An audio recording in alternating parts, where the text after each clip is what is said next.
I don't know who needs to hear this. Car safety tip of the day. Brake failure, what do you do? The Cliff's Notes version is downshift to a lower gear and use your emergency brake. That is the answer. Now we're going to go a little deeper into this to make a long story a little bit longer. I experienced brake failure as a 20-year-old in college. Total brake failure with no brake pressure whatsoever. I'm driving to campus one day and I stopped at a traffic light. Brakes were perfect. I literally go a block to the next traffic light. I had no brakes. Total absence of brake pressure. The brake pedal was flipping around like a flag blowing in the breeze. I downshifted, dropping a 4-speed manual, downshifted, used my emergency brake, came to a nice stop at the traffic light. I had 1 block to go to get to the 7-Eleven. I pulled them in the parking lot and got everything fixed later on.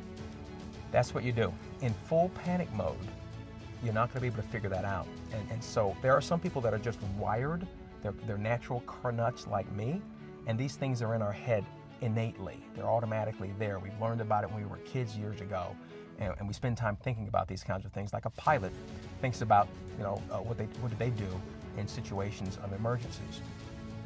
Downshift to a lower gear, and the way to remember this is think about going through the mountains.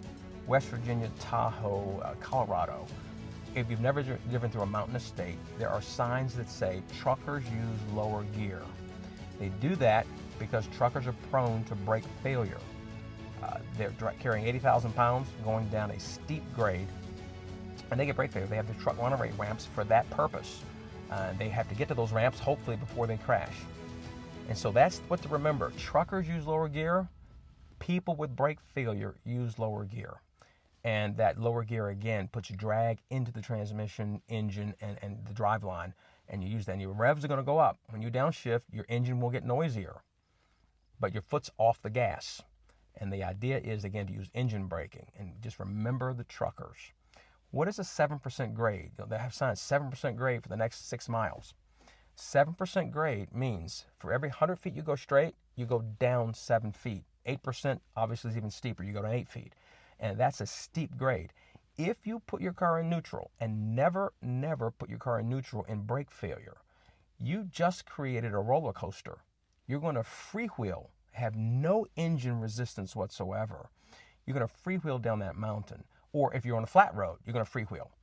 Downshift or lower gear. And the idea, of course, is to come to a stop before you slam into the back of an 18-wheeler or careen off of a mountain. Modern cars, many modern cars today, have electronic gear selection. There is no mechanical lever between the gear selector and the transmission. You're operating a wireless mouse, a computer module, and you're telling the computer to put the car in lower gear. And each of these transmissions can work differently to get the low gear. Flick it down, go up, left, right. Same for the emergency brake. Many cars today have electronic emergency brakes. Do you push that button in? Do you pull it back? It's a flipper switch. Which way do you go with that? So those things need to be figured out, particularly on the rental car that you have or the car you have at home where you've never, ever put the car in low gear. You've never activated the emergency brake before. So those things you need to know about. Again, full panic mode is not the time to figure these things out. I have a 2013 Honda Accord, and we're going to put this in low gear. We're going to review this.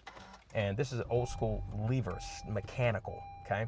And so we are now, of course, in park, and there's your Prindle, and that L stands for low gear. Prindle, P-R-N-D-L.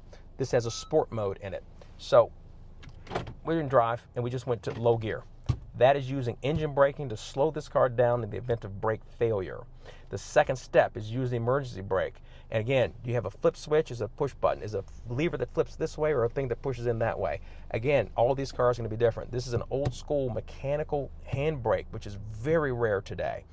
This car came equipped as an option or standard with a manual 5-speed transmission, so they provided a handbrake for that purpose. Now, this operates like this. Everybody knows that. This is what you do when you pull into a parking lot, you're on an incline, you want to use your parking brake. You're using it as a parking brake, not as an emergency brake. Now, if you're doing 80 miles an hour down the freeway and you yank this thing up, you can lock your rear wheels. You do not want to do that.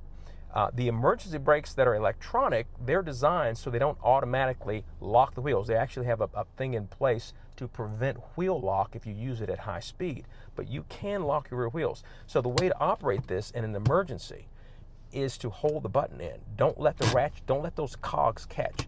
Hold that in like a rally car driver. Hold that in, and we're going to pull this up. Don't release, pull, and hold it.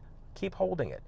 And we hold that in position. If we happen to lock the wheels, we can easily release, unlock the rear wheels, and pull up for more braking. So that is what we're going to do with this. You do not yank on this thing at speed, because you can trade one set of problems for another.